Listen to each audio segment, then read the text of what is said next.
Welcome to our Tips in 2 series, where we share tips around finding information for your upcoming exams and assignments, and how to get the most out of using our online resources in just 2 minutes. In this tutorial, we'll be sharing our tips around saving the information and research you find in Library Search. So when searching in Library Search, you can use the tool here, Save Search, to reduce your time in carrying out individual searches within the catalogue, while helping you to record and keep track of your previous searches.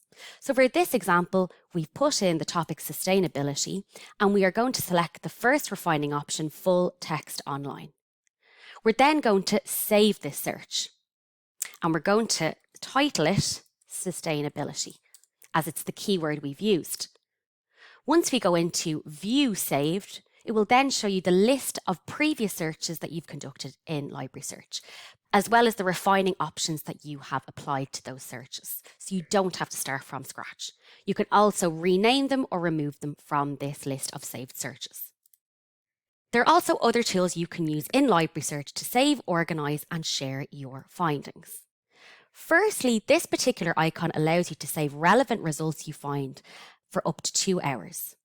You can then email them, print them and export them to a reference management tool. So we are going to select the first 3 set of results, and you will then see in this particular icon that the 3 are saved here, and you will see them individually listed. You can then print, email or export them to a reference management tool.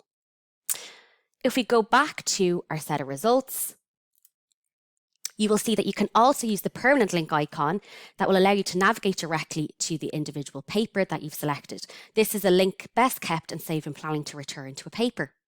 You can also email the paper directly to yourself or a colleague, and you can also download the PDF version of most journal articles and papers to save on your PC or a laptop if you want to return to the paper again. That was our tips in 2 for saving your findings, and make sure to check out our other 2-minute tutorials in this series.